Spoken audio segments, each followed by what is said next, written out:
যদি আফগানিস্তান আগামী 10 বছর এভাবেই অর্থনীতি চালাতে পারে, এখন তাদের যে অবস্থা, আগামী 10 বছর যদি আর নতুন করে যুদ্ধ বিগ্রহ না হয় এবং তারা যদি এভাবেই আরো 10 বছর তাদের ডাবল কারেন্সির অর্থনীতি চালাতে পারে, সুদহীন জাকাত ভিত্তিক ইসলামিক, আমাদের বিশ্বাস আগামী 10 বছরে দেখবেন তারা মার্কিন ডলারের উপরে আধিপত্য বিস্তার করেছে ইনশাআল্লাহ। যে পেপার মানি আপনার পকেটে, আমার পকেটে যেটা আছে আপনার পকেটেও সেটাই আছে, এর ভিতরেও সুদ আছে। ইলেকট্রনিক মানি যেগুলো আমরা ইউজ করতেছি এগুলোর ভিতরেও সুদ আছে, অল্প হোক আর বেশি হোক। এর সামনে আসবে বিটকয়েন, ওইটার মধ্যে সুদের ভিতর উপর সুদ, তার উপর আসতেছে একটা সিস্টেম যেটা অলরেডি কয়েকটা কান্ট্রিতে অ্যাপ্লাই হয়ে গেছে, চায়নায়, উত্তর কোরিয়া, দক্ষিণ কোরিয়া ইত্যাদি কান্ট্রিতে। এটা হলো ক্যাশলেস সোসাইটি, মানে কোনো ক্যাশই থাকবে না সোসাইটির মধ্যে, ডিজিট থাকবে, খালি ডিজিট। মানে আপনি বলতে পারবেন না যে আমার 1 লক্ষ টাকা আছে, যদি বলি 1 লক্ষ টাকা আছে, টাকাটা আমার হাতে দেন দেখি, আপনি হাতে দিতে পারবেন না, দেওয়ার মতো কিছু নাই। ওইটা আপনার ডিজিটে থাকবে, নাম্বারে, ফিগারে, 1 লাখ এটা ফিগার। ইতিহাসে এমন কোনো কারেন্সি আসে নাই যেটা ধরাও যায় না, ছোঁয়াও যায় না, পকেটেও রাখা যায় না। এটা আসতেছে সামনে। দুনিয়াতে মানুষ আল্লাহ পাকের বিধান মানে না, পুরো মহাবিশ্ব মানে। বুঝতে পারতেছি না? এই দুনিয়াতে পুরো মহাবিশ্বের কোটি কোটি গ্যালাক্সি, গ্রহ, নক্ষত্র, তারা, প্রত্যেকটা জায়গায়, মানে এমনকি একটা গাছের পাতাও আল্লাহ পাকের হুকুম ছাড়া, তাসবিহ ছাড়া চলে না। শুধু মানুষ হতভাগা একটা প্রাণী যে আল্লাহর জমিনে থেকে, আল্লাহর খেয়ে, আল্লাহর পরে, আল্লাহর বাতাস থেকে শ্বাস নিয়ে, আল্লাহর দেওয়া পানি পান করে, আল্লাহ পাকের দেওয়া অর্থ, সম্পদ, রিজিক, স্ত্রী, সন্তান সব ভোগ করে আল্লাহরই জমিনে আল্লাহ বিরোধী আইন চালু করে দিয়েছে। এই মানুষই একটা হতভাগা প্রাণী আছে। আর মন খারাপ করেন না, আমার কথা রাগ করেন না, এগুলো বাস্তব। আর আমার দিকে তেড়ে এসে কোনো লাভ নাই, কারণ এটা হচ্ছে অকাট্য সত্য কথা যে আমরা আল্লাহ পাকের জমিনে আল্লাহর খেলাফতের দায়িত্ব পালন করছি না। আমরা আল্লাহ পাকের জমিনে আল্লাহর নিয়ামতগুলো ভোগ করে আল্লাহ বিরোধী অপশক্তির স্বার্থ রক্ষা করছে। না হলে বাংলাদেশের মতো জায়গায় কেউ টেন্ডার চালু করতে পারে, একটা 90% মুসলিমের দেশে কেউ সুদভিত্তিক ব্যাংকিং সিস্টেম চালু করতে পারে, মদের বার চালু করতে পারে, জেনার লাইসেন্স দিতে পারে, পতিতালয় লাইসেন্স প্রাপ্ত হয়, কখনো ওই যে যাত্রা, পালাগান, ঢাকঢোল, ডুগি তবলা বাজতেছে, কেউ প্রতিবাদও করতে পারে না। করতে গেলে তাকে বলা হয় সে মৌলবাদী, সে সন্ত্রাসী, সে জঙ্গি, উগ্রবাদী। তো আমরা যদি আল্লাহ পাকের জমিনে আল্লাহর খেয়ে, আল্লাহর পরে, আল্লাহ পাকের সব নিয়ামত ভোগ করে এই যদি হয় আমাদের অবস্থা, তাহলে আমাকে আপনি বলেন যে আল্লাহ পাকের কি বয়ে গেছে যে আমাদের হাতে আল্লাহ পাক এই দুনিয়াতে বিজয় দিবে? আর কোনো জাতি নাই, পুরো মহাবিশ্বে সবাই আল্লাহর হুকুম মেনে চলে। সূরা বনী ইসরাঈল পড়েন, এমন কোন সৃষ্টি নাই আল্লাহ পাকের যে আল্লাহর তাসবিহ পাঠ করে না।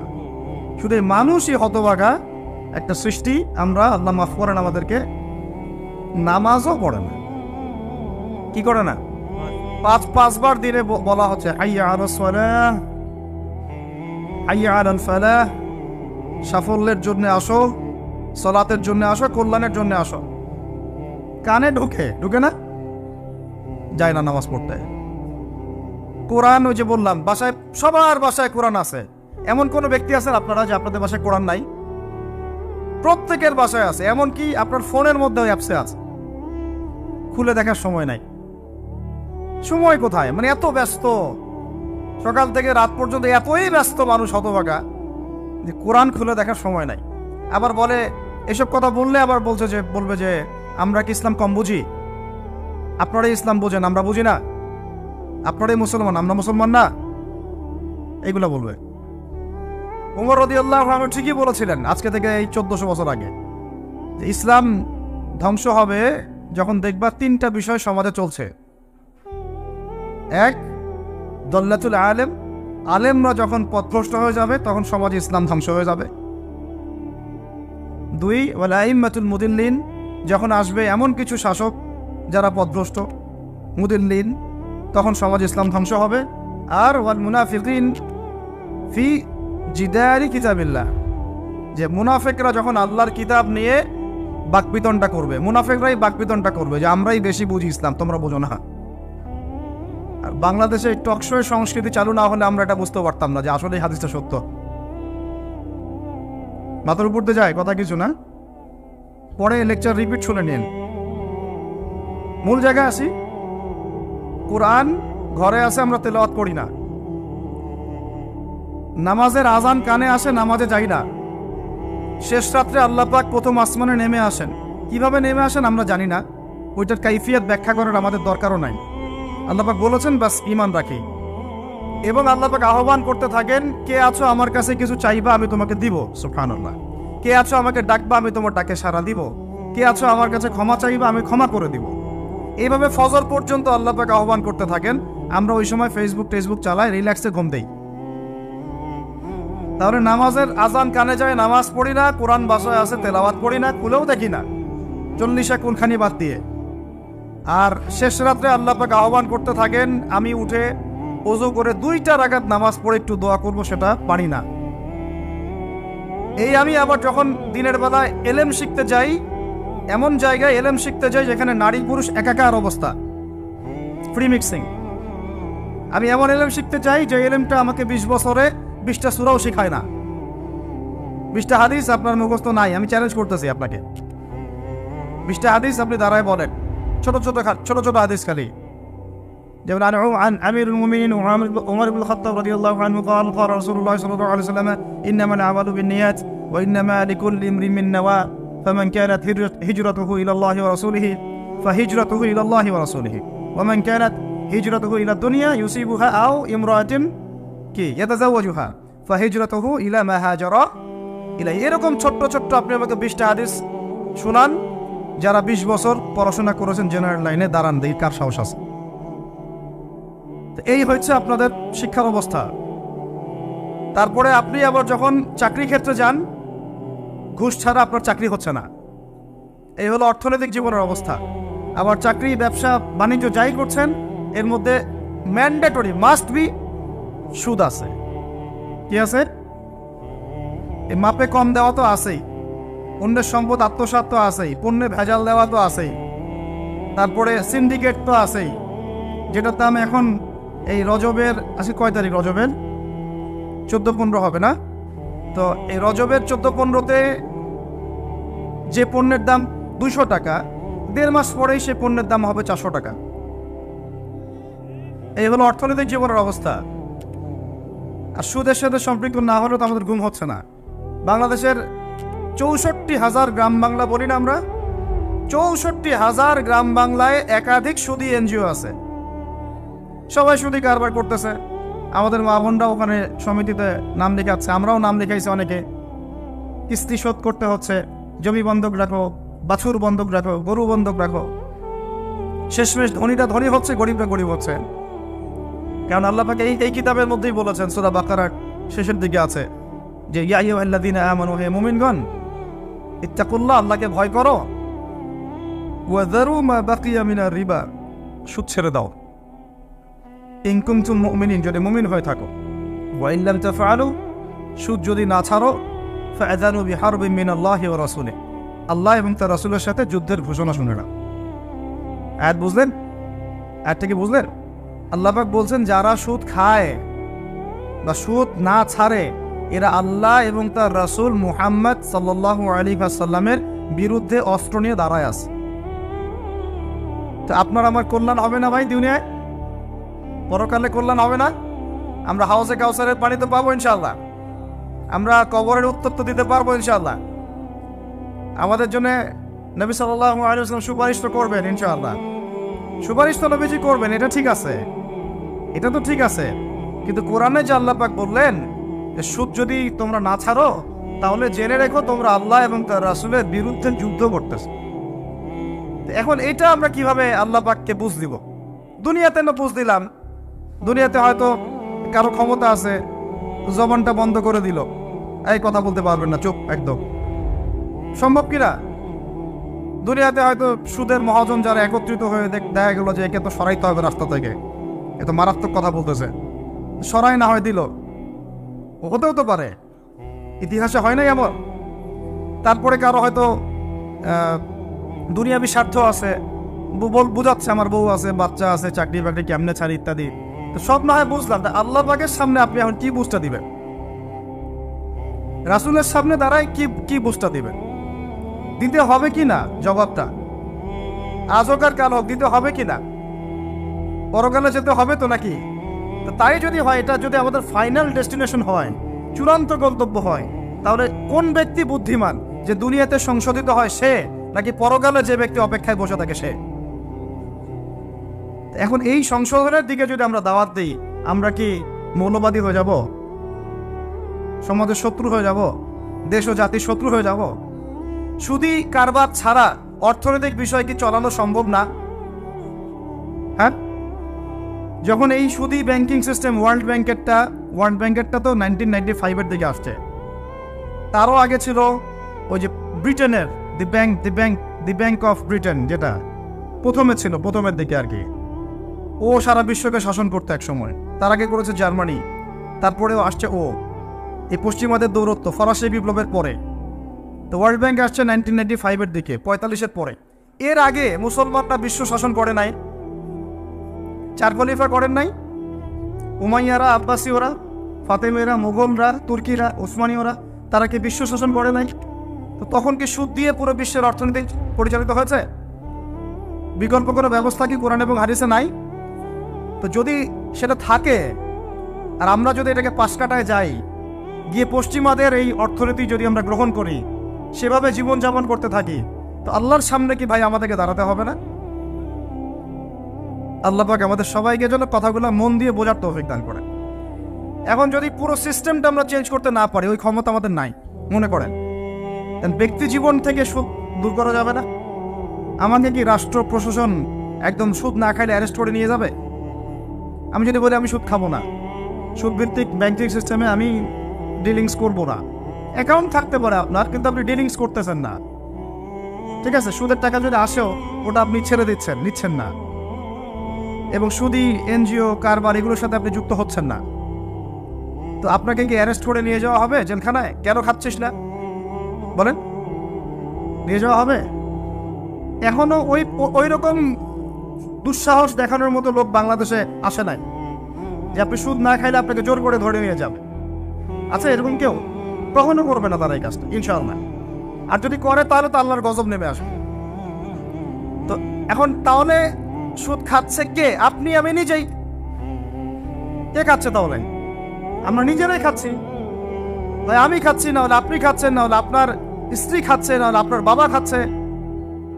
অতএব সুদের মধ্য দিয়ে আমরা আল্লাহ এবং তার রাসূলের সাথে সরাসরি যুদ্ধ করতেছি। বদরের যুদ্ধে কি আবু জাহেলরা পরাজিত হয় নাই? উহুদের যুদ্ধে, খন্দকের যুদ্ধে, মুতা, ইয়ারমুকে, এই শতাব্দীর পর শতাব্দী আল্লাহ এবং তার রাসূলের বিরুদ্ধে যারা দাঁড়াইছে, তারা কি কখনো টিকতে পারছে? আজকে পশ্চিমারা সারা বিশ্বকে এভাবে সুদখোর বানিয়ে দিয়েছে, আর প্রত্যেকটা মুসলিম কান্ট্রি এর খপ্পরে পড়ে গেছে, বের হতে পারতেছে না। বের হওয়ার জন্য শুধু একটা জিনিস দরকার, একটা জিনিস, সেটা হচ্ছে আল্লাহ এবং তার রাসূলের প্রতি পরিপূর্ণ বিশ্বাস, ঈমান। এইটা আমাদের অর্জন হয় নাই, এটাই সত্য কথা। অর্জন যদি হতো তাহলে আমরা বিকল্প চিন্তা করতে পারতাম। যদি আফগানিস্তান আগামী 10 বছর এভাবেই অর্থনীতি চালাতে পারে, এখন তাদের যে অবস্থা, আগামী 10 বছর যদি আর নতুন করে যুদ্ধ বিগ্রহ না হয়, এবং তারা যদি এভাবেই আরো 10 বছর তাদের ডাবল কারেন্সির অর্থনীতি চালাতে পারে, সুদহীন, জাকাত ভিত্তিক, ইসলামিক,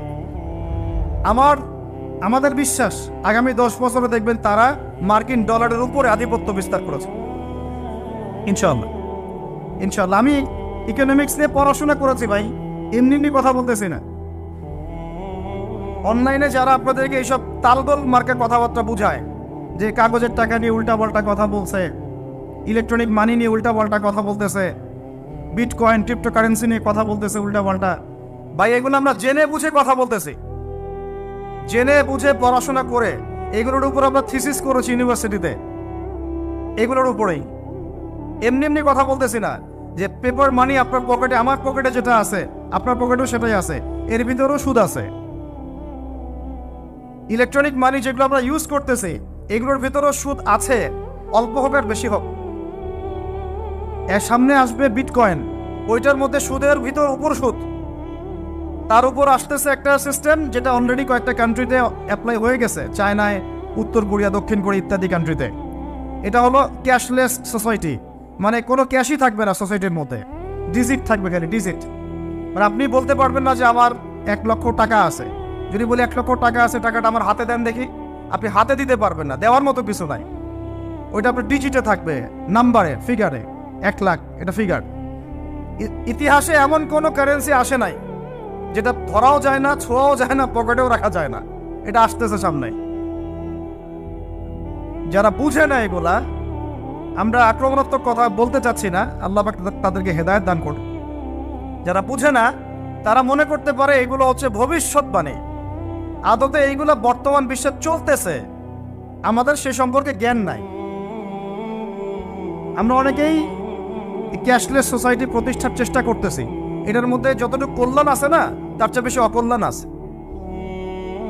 যখন আমরা একটা জিনিস চালু হয়ে যায় তখন সবাই কিন্তু প্রতিবাদ করি না, যখন চালু হয়ে যায় তারপরে ওরা যখন ইসলাম বিরোধী এজেন্ডা বাস্তবায়ন করে তখন আমাদের টনক নড়ে। এক্সাম্পল দিই একটা, তাহলে বুঝবেন। আজকে নিয়ে যারা পেট্রোনাইজ করতেছে, পিছন থেকে ফান্ডিং করতেছে, এটাকে প্রমোট করতেছে, অনলাইন অফলাইন যেখানে ঢুকবেন খালি এগুলোই দেখা যাচ্ছে, এর পিছনে একটা সুদী এনজিওদের হাত আছে। কাদের হাত আছে? তো এখন সারা দেশে যখন এরা কারবার শুরু করেছিল তখন আমরা কিন্তু সবাই মিলে এইভাবে প্রতিবাদ করি নাই। আজকে যখন তারা একটা জিনিসকে প্রতিষ্ঠা করার চেষ্টা করতেছে ওদের স্বার্থে, ইসলামের বিপক্ষে, এখন আমাদের অনেকের টনক নড়তেছে যে আরে এ কি হচ্ছে, আমাদের মুসলমানদের বাচ্চারা এগুলো কি শিখতেছে। সমস্যা হচ্ছে আমরা সমস্যা আসলে শুরুতে বোঝার মতো ওই নূর, বাসিরা, হিকমা আমাদের এখনো পয়দা হয়নি। এবং শেষে গিয়ে একদম কুলে, কি বলে ওটাকে, মাঝপথে গিয়ে যখন দড়িয়ে যখন নৌকা ডোবা শুরু করে তখন আমাদের হুঁশ ফিরে, আরে কি হচ্ছে। তো আল্লাহ পাক আমাদেরকে বিজয় দিবেন এটা প্রতিশ্রুতি দিয়েছেন। যে একটা নিয়ে কথা বলতে গেলে ভিতরে চলে গেছে, আমার সমস্যা এটাই, আলোচনা করতে গেলে একটু বেশি ভিতরে চলে যাই, পরে আর বেরোতে পারি না। আপনারা কি আলোচনা বুঝতে পারতেছেন? আল্লাহ পাক আমাদেরকে প্রতিশ্রুতি দিয়েছেন যে তোমরা দুশ্চিন্তাগ্রস্ত হয়েও না, তোমরা টেনশন করো না, ভয় পেও না, হীনবল হয়েও না, আনতুমুল আ'লাউনা, তোমরাই বিজয়ী হবে এই দুনিয়াতে এবং আখিরাতে, তোমরাই বিজয়ী হবে ইন কুনতুম মুমিনিন, যদি প্রকৃতপক্ষে মুমিন হয়ে থাকো। আমাকে বলেন, যারা আজান শুনেও নামাজে যায় না এরা কি মুমিন? বলেন।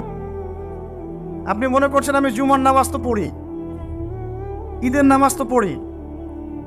এমনও হতভাগা মানুষ আছে পৃথিবীতে যাদের নামাজ প্রথমবার তারা নামাজ পড়ে জানাজার নামাজ। আছে না ভাই?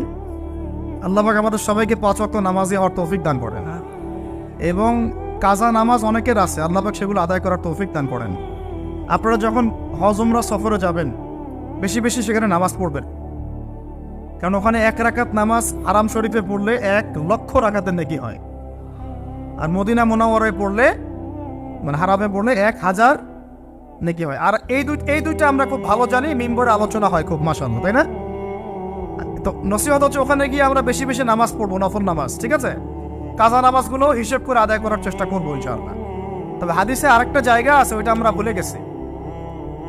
আরো একটা মসজিদ আমাদের আছে ভাই, যেখানে 2 রাকাত নামাজ পড়লে জীবনের সব গুনাহ মাফ হয়ে যায়।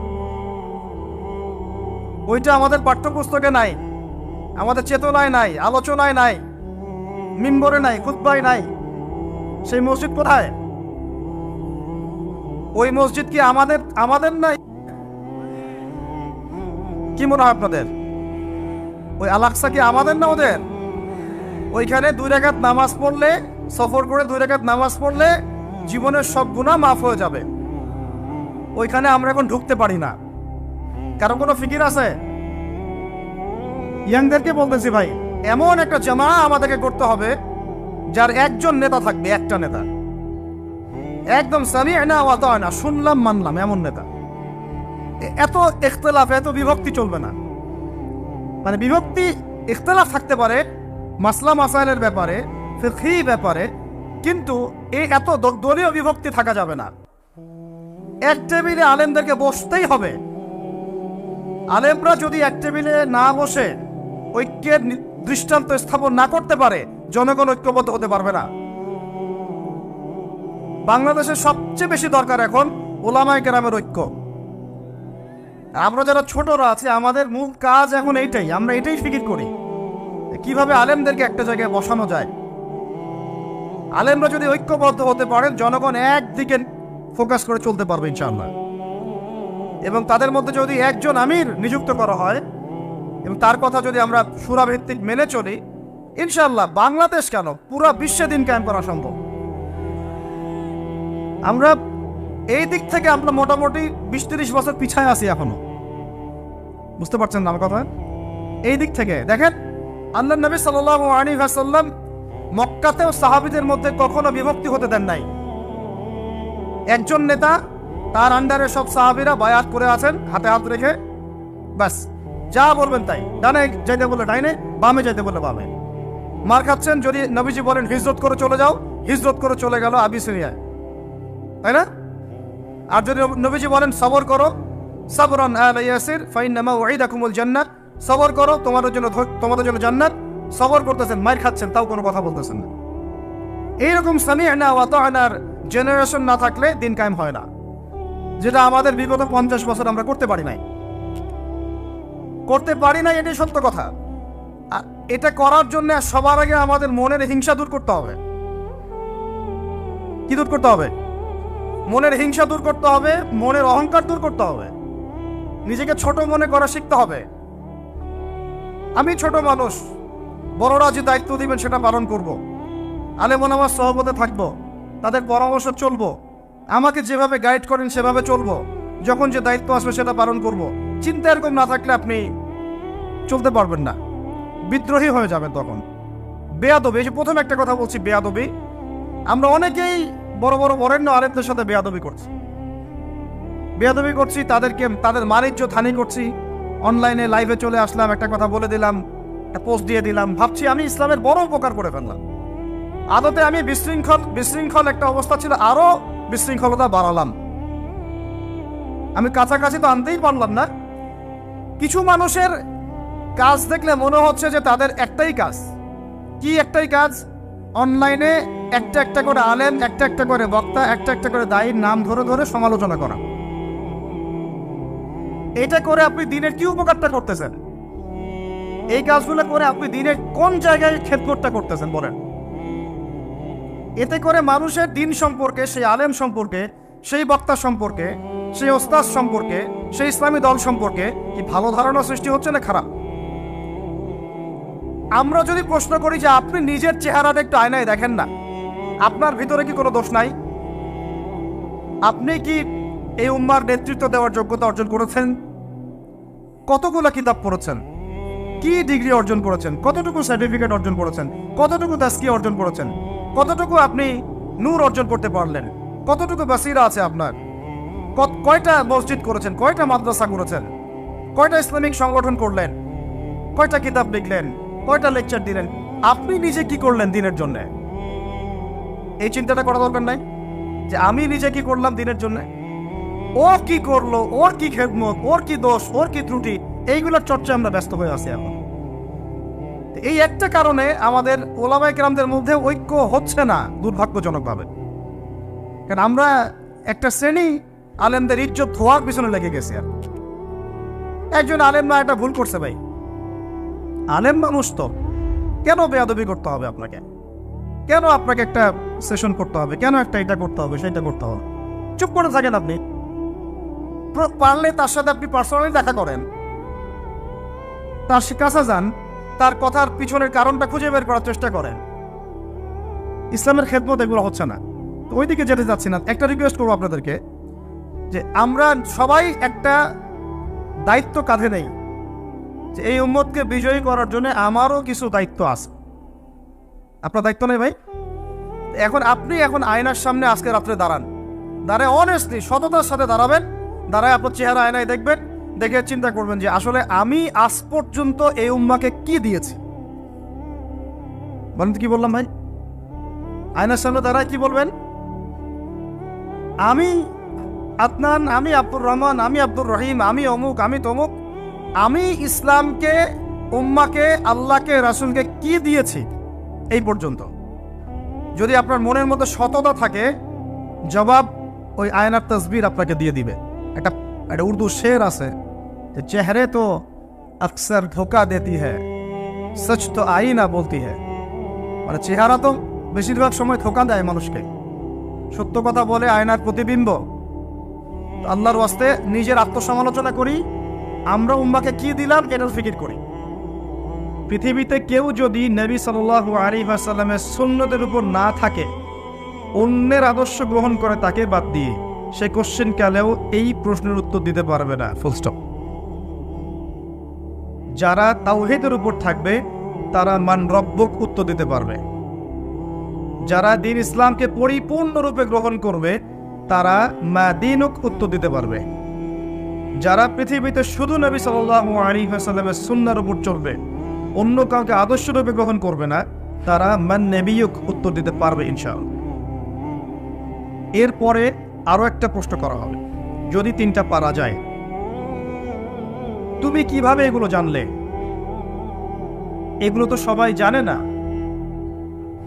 হয়তো 999 জন মানুষই বলতে পারবে না এই তিনটা প্রশ্নের উত্তর কি কি।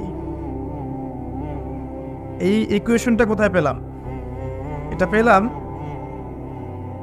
ওই হাদিস থেকে যে কিয়ামতের মাঠে আদম আলাইহিস সালামকে ডাকা হবে, ডেকে বলা হবে তোমার সন্তানদের মধ্য থেকে জাহান্নামীদেরকে আলাদা করে দাও। আদম আলাইহিস সালাম বলবেন কতজনকে হে আল্লাহ? আল্লাহ বলবেন 1999 জনকে জাহান্নামের জন্য আলাদা করে দাও। নাউযুবিল্লাহ ওয়া ইন্না লিল্লাহি ওয়া ইন্না ইলাইহি রাজিউন। সহিহ বুখারীর হাদিস, 4 বার এসেছে হাদিসটা। তো পার্সেন্টেজটা আপনি বোঝেন। বেশিরভাগ মানুষই কবরের প্রশ্নের উত্তর দিতে পারবে না। তার মানে বেশিরভাগ মানুষ এই দুনিয়ার জীবনে, উম্মতে মুহাম্মাদের এই দুনিয়ার জীবনে শিরিক করবে, দ্বীন ইসলামকে পরিপূর্ণরূপে গ্রহণ করবে না এবং নবীর আদর্শ ছেড়ে অন্য আদর্শ গ্রহণ করবে। এটা হবে এই উম্মতের ক্ষেত্রে, এটা হবে। এই তিনটা হচ্ছে আপনার কবরের প্রশ্ন। প্রশ্ন ফাঁস করা আছে, উত্তর সবাই দিতে পারবে না। আর আমর ইবনে আস রাদিয়াল্লাহু আনহু, বিখ্যাত সাহাবী, যিনি একসময় কাফের ছিলেন, পরে মুসলিম হয়েছেন। খালিদ বিন ওয়ালিদ রাদিয়াল্লাহু আনহুর সাথে খুব ভালো সম্পর্ক ছিল তার। পরবর্তীতে ওমর রাদিয়াল্লাহু আনহুর যুগে তিনি মিশরের গভর্নর হয়েছিলেন। মৃত্যুর সময় তিনি বলছেন যে একটা সময় ছিল যখন আমরা জাহিলিয়াতের মধ্যে ছিলাম, আল্লাহ যদি তখন আমার মওত দিতেন তাহলে জাহান্নাম ছাড়া কোনো গতি ছিল না। এরপর আমি ইসলামের মধ্যে আসলাম এবং ভালো আমল করতে থাকলাম। এমন আমল করছিলাম যে ওই সময় যদি আল্লাহ আমার মওত দিতেন তাহলে আমি হয়তো জান্নাতের ব্যাপারে নিশ্চিত থাকতে পারতাম। এরপর আসলো কিছু কিছু ফিতনা। এখন আমি সেই ফিতনার যুগে মারা যাচ্ছি, আমি জানি না আমার সাথে কি হবে। বিখ্যাত সাহাবী আমর ইবনে আস রাদিয়াল্লাহু আনহুর কথা এটা। তিনি তখন বললেন, আমার মৃত্যুর পরে তোমরা আমার কবরের পাশে বসে থেকো, তাড়াতাড়ি চলে যেও না।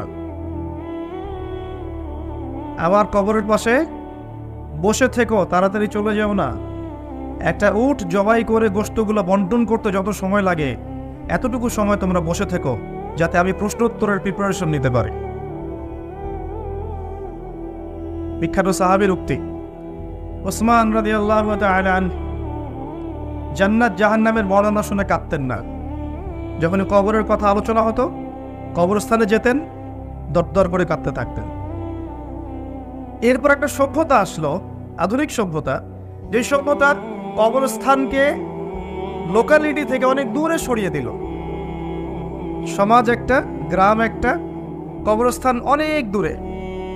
মানুষ মারা গেলে তাকে দূরে কবর দিতে যেতে হয়, তাই না? আর ওই যুগে এমন ছিল, কবরস্থান ছিল মসজিদের পাশে। এখনো দেখবেন নববী, মসজিদ নববীর পিছনে আছে না বাকিউল গারকাত, সাহাবীদের কবর। কারণ ছিল যখন মানুষ এটা অতিক্রম করবে, প্রতিদিন নামাজ পড়তে যাওয়ার সময় 5 বার করে তার মধ্যে পরকালের ফিকির হবে, কবরের কথা চিন্তা থাকবে, কান্না আসবে, দুনিয়ার জীবন এর তুচ্ছতা সম্পর্কে আমাদের ধারণা আসবে। একটা দাজ্জালীয় সভ্যতা যখন আসলো, এই সভ্যতা কবরস্থানকে আস্তে আস্তে দূরে সরিয়েছে। এখন বছরে একটা দিনও আপনারা কবরস্থানে যান কিনা সন্দেহ আছে। তাই মৌতের কথা মানুষের স্মরণ হয় না। আর তারা চায় যে আমরা মৃত্যুকে ভুলে যাই, তারা চায় যে আমরা মৌতকে ভুলে যাই, দুনিয়ার ভোগ বিলাস নিয়ে ব্যস্ত থাকি। এতে করে ওদের উদ্দেশ্য সফল হবে এবং আমাদেরকে ডমিনেট করা ওদের জন্য সহজ হবে।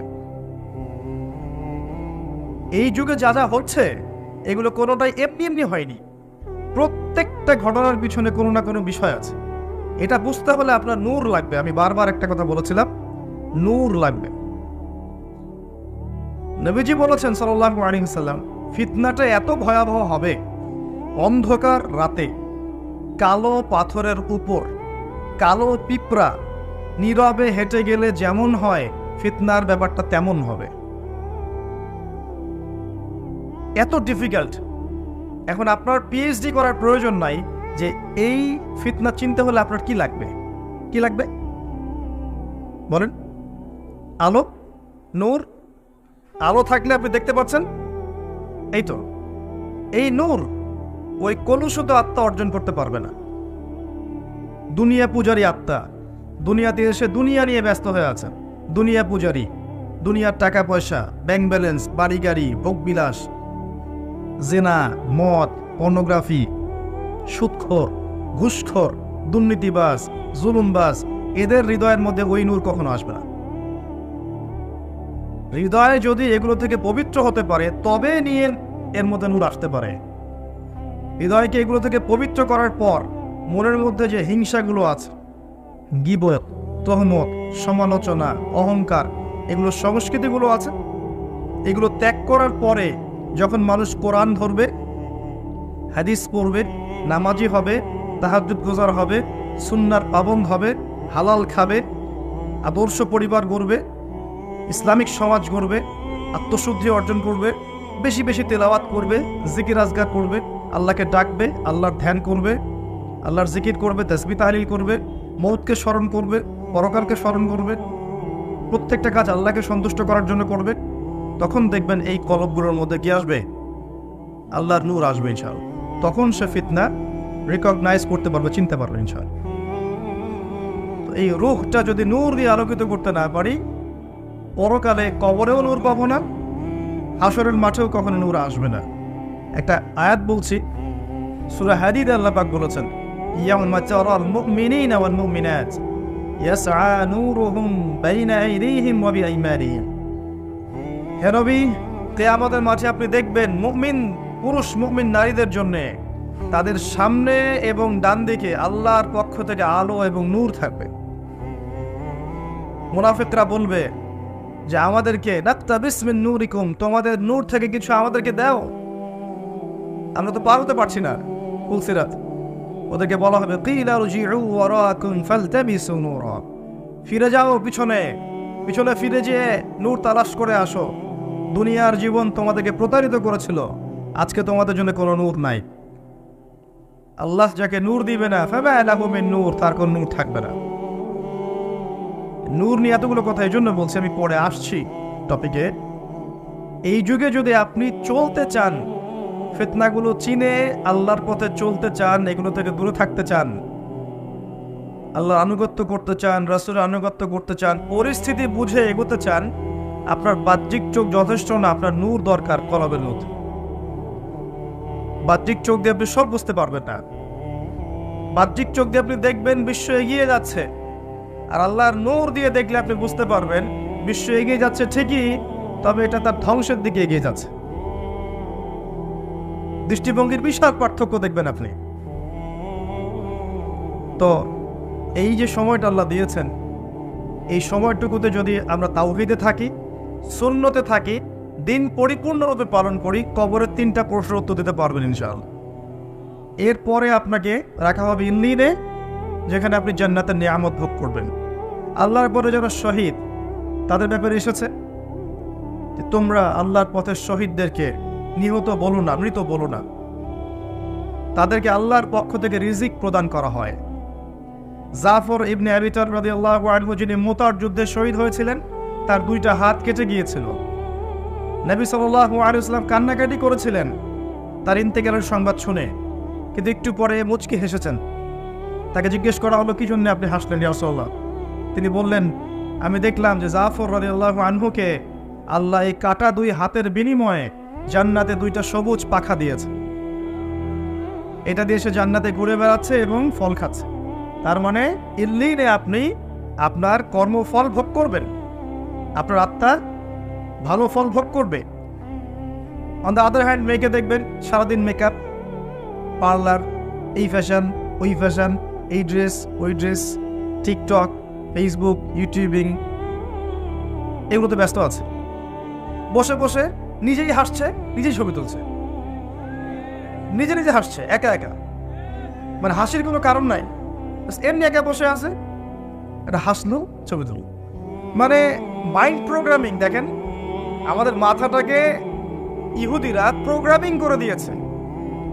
মানে আপনি যা করবেন ওরা আপনাকে দেখতে আসবে না, বরং আপনি নিজেই জানিয়ে দিবেন, দেখো আমি এটা করেছি।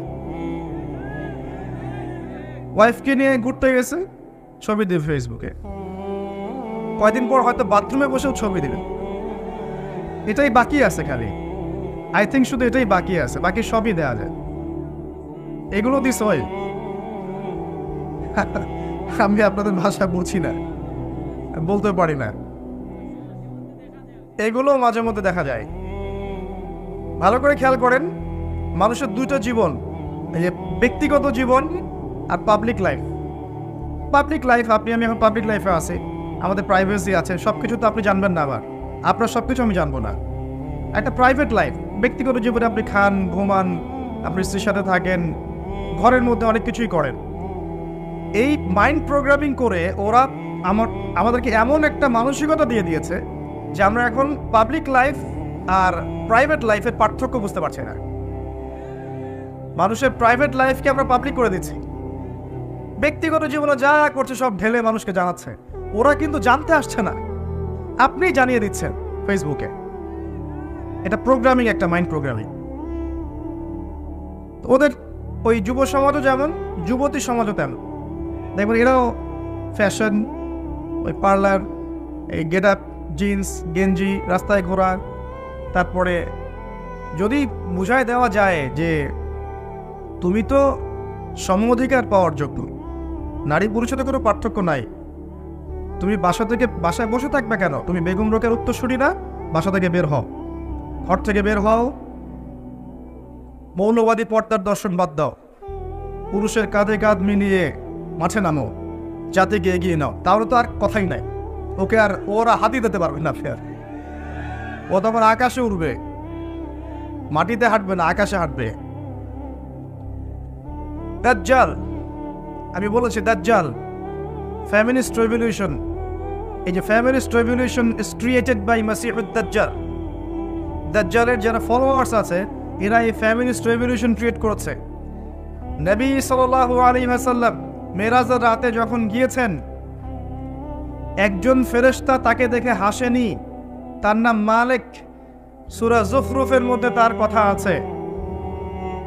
তিনি জিবরাইলকে জিজ্ঞাসা করেছিলেন আলাইহিস সালাম, ও হাসছে না কেন?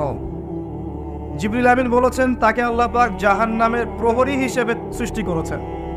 যেদিন থেকে আল্লাহ তাকে এই দায়িত্ব দিয়েছেন, ওই দিন থেকে মুখের হাসি উড়ে গেছে। আর জাহান্নামে তিনি ছাড়াও আরো 19 জন বড় বড় ফেরেশতা থাকবেন।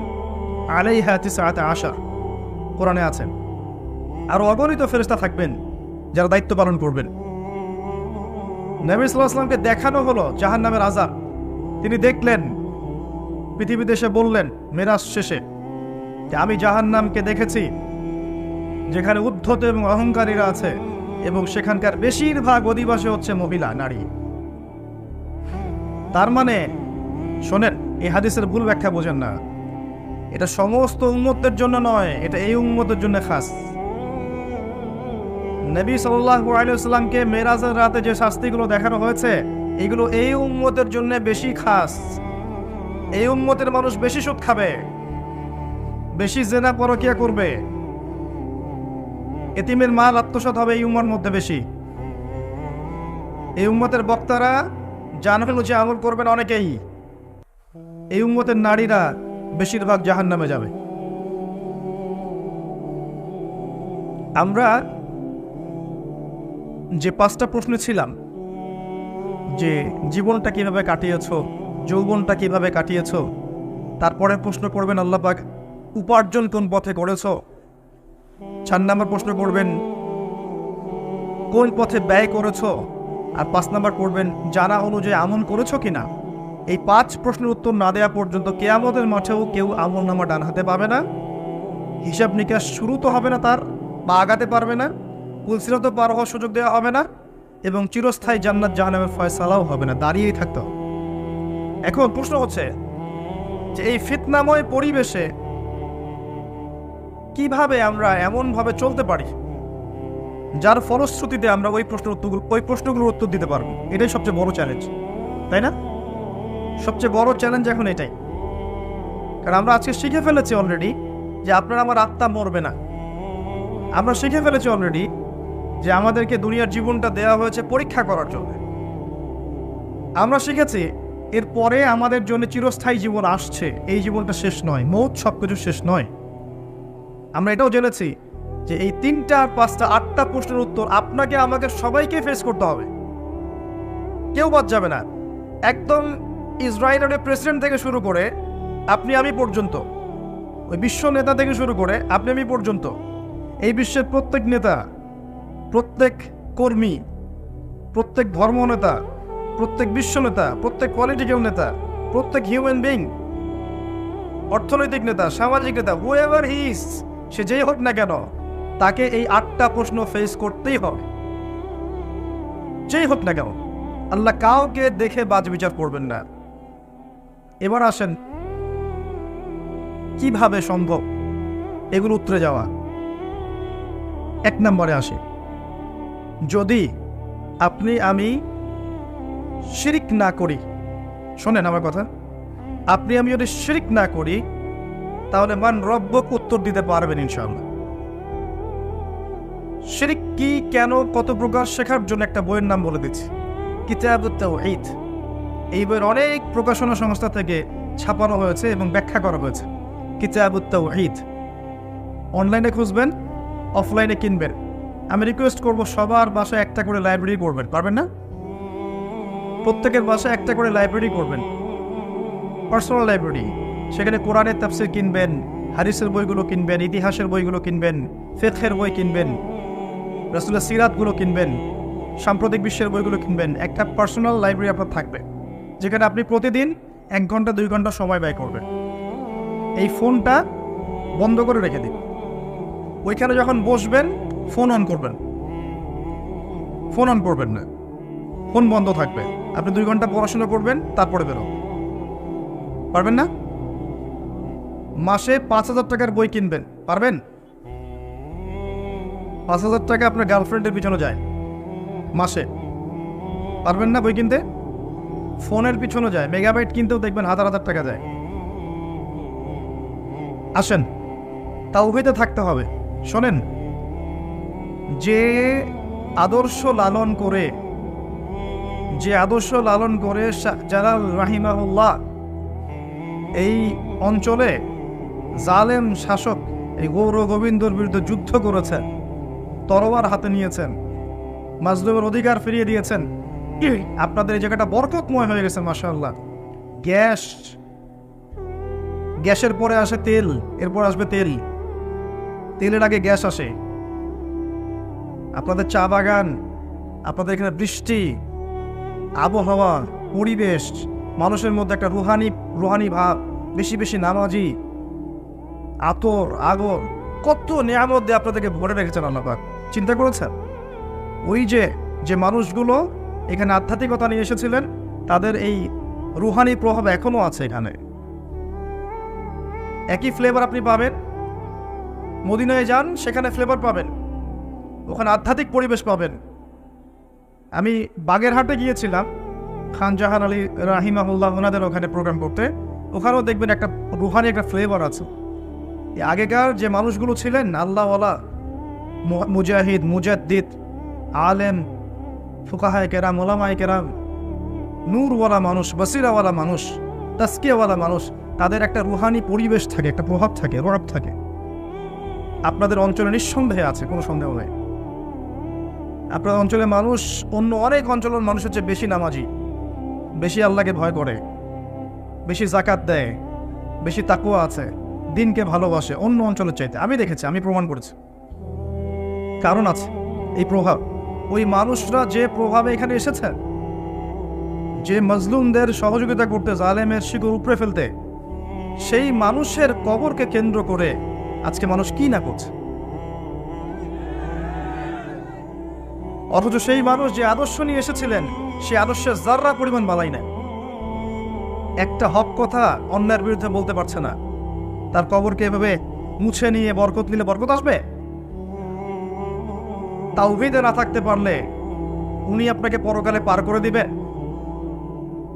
উনাকে সেজদা করলে আল্লাহ তাওহীদে সেজদা করা হবে? পরকালে আমি যদি ভালো আমল না করি, দুনিয়া থেকে ঈমান আমল নিয়ে যেতে না পারি, পরকালে তার ক্ষমতা আছে আমাকে পুলসিরাত পার করিয়ে দিবে?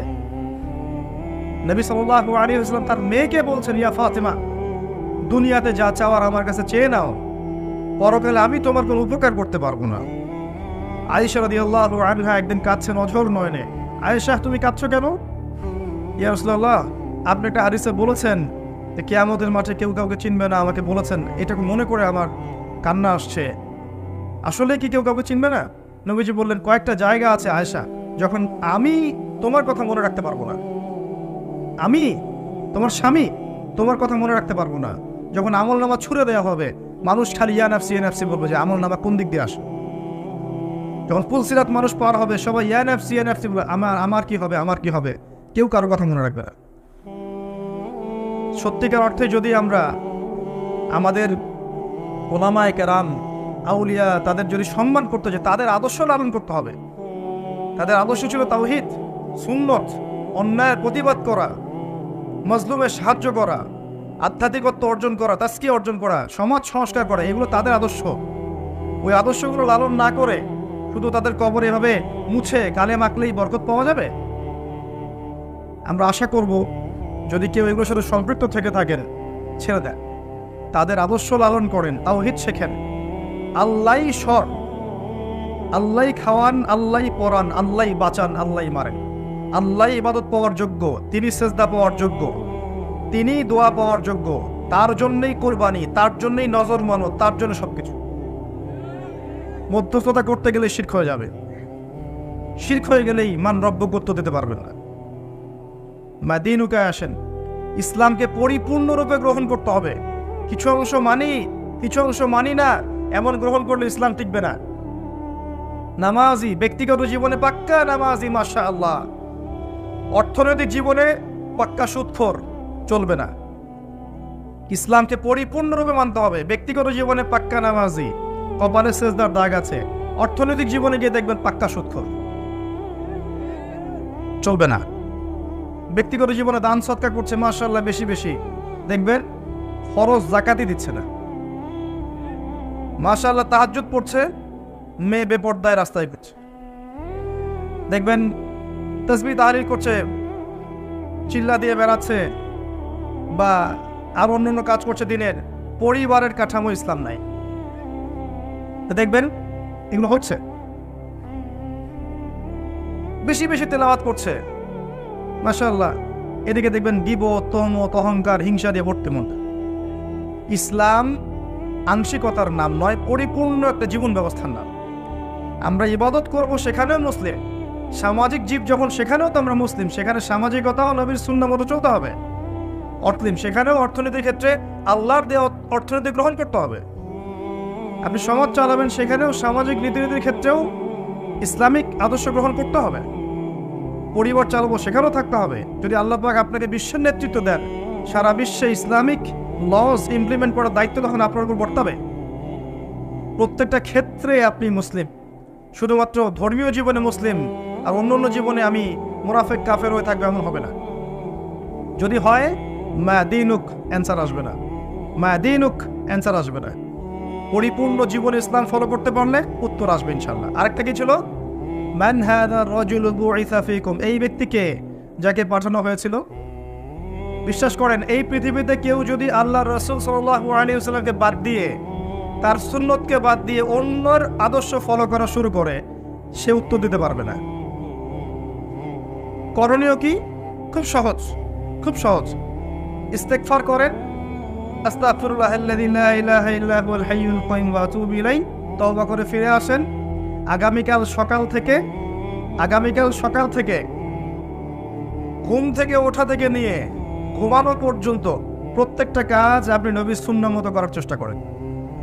ঘুম থেকে ওঠেন, দোয়া পড়েন, বাথরুমে যান, দোয়া পড়েন, বের হন, দোয়া পড়েন, খাইতে বসেন, দোয়া পড়েন, খাওয়া শেষ, দোয়া পড়েন, নামাজে যান, হেঁটে হেঁটে যান, নামাজটা তার মতো ধীর স্থিরভাবে পড়েন, বসে থাকেন, জিকির আজগার করেন, জিকির আজগার শেষ তেলাওয়াত করেন এক পারা করে আপনি স্কুলে চলে যান, কলেজে যান, চাকরি ক্ষেত্রে যান, ব্যবসায় যান, সেখানে আমানতদারিতা বজায় রাখেন, ইসলামিক নৈতিকতা বজায় রাখেন, বাসায় ফিরে আসেন, পরিবারকে ইসলামের মতো সময় দেন, রাতে আবার ঘুমিয়ে যান। সারা দিন ইবাদত, সারাটা দিন ইবাদত। আপনি লেখাপড়া করছেন, এমন জ্ঞান অর্জন করেন যেই জ্ঞান দিয়ে আপনি দিনের খেদমত করতে পারবেন।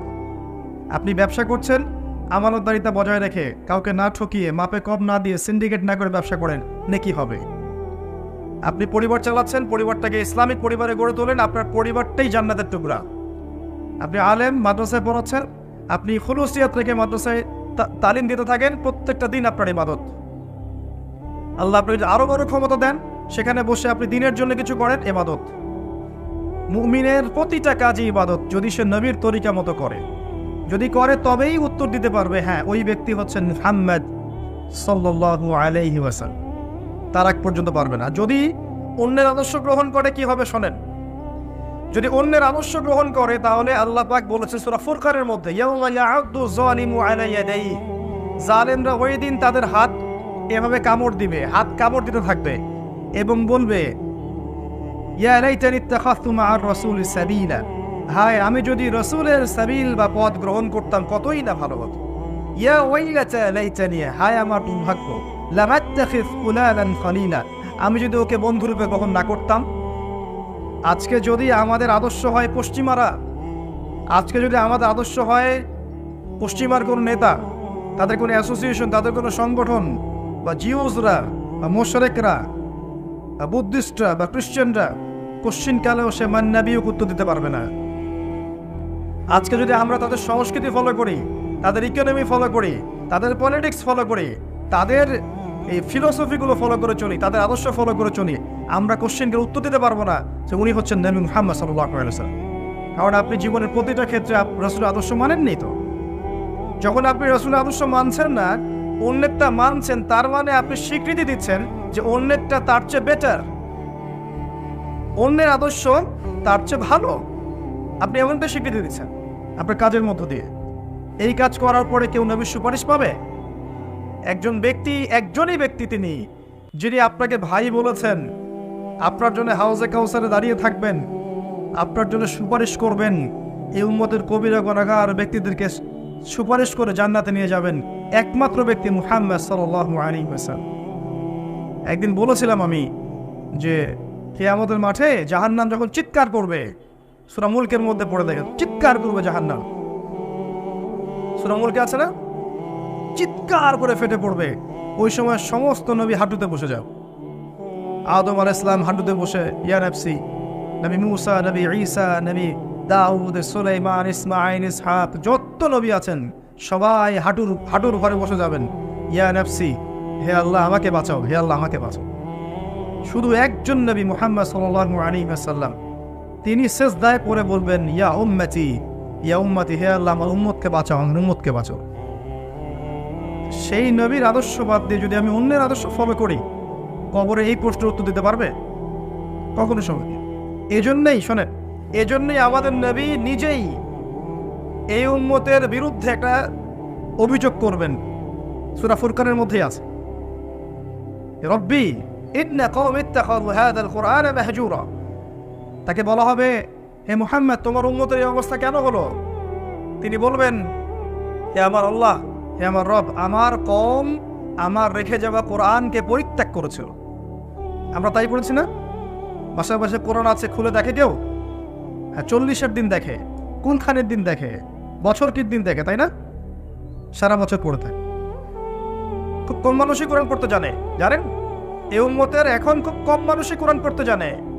এমন অনেক যুব সমাজ আছে এই উম্মতের, উম্মত মুহাম্মাদের, কোরআনটা চোখেও দেখেনি কখনো। খুব কম মানুষ এই উম্মতের কোরআনের অর্থ বোঝে। অনেক হাফেজে কোরআনও আছে যারা কোরআনের অর্থ বোঝে না। খুব কম প্রতিষ্ঠান আছে যেখানে কোরআন বাধ্যতামূলক পড়ানো হয়। 1% 2% হবে না যেখানে কোরআন বাধ্যতামূলক পড়ানো হয়। এরপরে আলাদা করে মাদ্রাসা খুলতে হয়েছে যেখানে কোরআন পড়ানো হয়। এই উম্মত কোরআনকে পরিত্যাগ করেনি? করেছে। কোরআনের বিধিবিধানগুলো পরিত্যাগ করেনি? খুব কম মানুষ আছে এই উম্মতের 5 ওয়াক্ত নামাজ পড়ে। খুব কম মানুষ এই উম্মতের যাকাত দেয়। খুবই কম মানুষ এই উম্মতের আছে যারা হালাল খায়। জেনা থেকে দূরে আছে, মাদক থেকে দূরে আছে, কমই মানুষ আছে। এজন্যই নবীজি বলেছেন সাল্লাল্লাহু আলাইহি ওয়াসাল্লাম, 73টা দল হবে উম্মতের, একটা জান্নাতে যাবে, বাকি 72টা জাহান্নামে যাবে। এই জন্যই 1999 জন মানুষ জাহান্নামে যাবে। সতর্ক হয়ে যান, আমরা কোরআনকে যেন পরিত্যাগ না করি। এই 3টার উত্তর কি হলো? তাওহীদে থাকবেন, ইনশাল্লাহ উত্তর দিতে পারবেন। 2 নাম্বার, দিনকে পরিপূর্ণরূপে পালন করবেন, ইনশাল্লাহ উত্তর দিতে পারবেন। 3 নাম্বার, নবীর আদর্শ মেনে চলবেন, ইনশাল্লাহ উত্তর দিতে পারবেন। তারপরের 5-এ যান, এখানে গিয়ে আপনাকে করা হবে সারা জীবন কিভাবে কাটিয়েছেন। ওই যে উত্তর দিলাম, প্রত্যেকটা দিন যদি আপনি নবী সাল্লাল্লাহু আলাইহি ওয়াসাল্লামের সুন্নাহ মতো চলতে পারেন, সকাল থেকে সন্ধ্যা পর্যন্ত, এটা যদি ধরে রাখতে পারেন মাসের পর মাস, বছরের পর বছর, আপনার সারা জীবনই তো ইবাদত, তাই না? তখন সহজ হবে, হে আল্লাহ, আমি সারা জীবন তোমার নবীর আদর্শে চলেছি। সহজ। যৌবন কোন কাজে ব্যয় করেছো? এখনকার এই ভোগ বিলাসিতা ত্যাগ করে, এই বাড়ি গাড়ি, টাকা পয়সা, গার্লফ্রেন্ড, পর্ন, হাবিজাবি, মাদক ছেড়ে দিয়ে এখনই যদি যুব সমাজ তওবা করে ফিরে আসে, এখন থেকে দিনের পড়াশোনা করে, কোরআন পড়তে শেখে, আরবি ভাষা শেখে, কোরআন নিয়ে গবেষণা করে, হাদিস পড়ে, দিনের মেহনত করে, আলেম ওলামার সোহবতে থাকে, দিনের কল্যাণে কিছু করে, যৌবনটাকে আল্লাহর পথে কাজে লাগায়, এরা উত্তর দিতে পারবে না? পারবে যে আমি আমার যৌবনটা আল্লাহ তোমার রাস্তায় বিলিয়ে দিয়েছি। কত মুসলিম কন্টিনেন্ট আছে যে কন্টিনেন্টে ইসলাম ঢুকেছে যুবকদের তরবারির মাধ্যমে। এই মোহাম্মদ বিন কাসিম, তারেক বিন জিয়াদ যুবক ছিলেন। হ্যাঁ, ওই সময়কার সিচুয়েশন এমন ছিল, ইসলামিক গভর্নমেন্ট ছিল। এখন আবার বের হয়ে যায় না তরোয়ার নিয়ে। এই কথা শুনে যে আবু তাহের ভাই তরোয়ারের কথা বলেছে, এখন সিচুয়েশন সেটা নয়। তাদের ইমারত ছিল, খেলাফা ছিল, ইসলামিক হুকুমত ছিল, সেখান থেকে রাষ্ট্রপ্রধান ফোর্স পাঠিয়েছিলেন। এখন আপনাকে কে পাঠাবে? এখন আপনি বড়জোর কোথায় যেতে পারেন? বড়জোর আপনি ইউরোপ আমেরিকা গিয়ে প্রবাসী হতে পারেন। এখন বড়জোর দেখা যাবে যে বিশ্বের পরাশক্তিগুলো একটা ভেজাল বাঁধিয়ে দিয়েছে, সেই ভেজালের মধ্যে আপনাকে ফোর্স হিসেবে পাঠানো হয়েছে, আপনি চলে গেলেন ওদের দ্বন্দ্ব মেটাতে। যাই হোক, এই যৌবনকালে যারা আল্লাহর ইবাদত করবে, নবী সাল্লাল্লাহু আলাইহি ওয়াসাল্লাম বলেছেন, আরশের ছায়ার নিচে আল্লাহ পাক তাদেরকে ছায়া দিবে। এর চেয়ে বড় সৌভাগ্য হতে পারে? যুবকদের হাতে ইসলামের বিজয় লেখা আছে। এই জামানার যুব সমাজ এবং তার পরবর্তী প্রজন্ম, ইনশাআল্লাহ আমরা বিশ্বাস করি আগামী দিনের সোনালী দিন তারা দেখে যাবে ইনশাআল্লাহ। তবে শর্ত হচ্ছে সমস্ত পাপ থেকে তওবা করে আজকেই দিনের পথে ফিরে আসতে হবে। যুবক যুবতী সবাইকে বলছি, একজন যুবক যেমন একটা কমিউনিটির জন্য যথেষ্ট, একজন যুবতী মাও কিন্তু দেখবেন একটা জাতির ভবিষ্যৎ গড়ে দিবেন ইনশাআল্লাহ।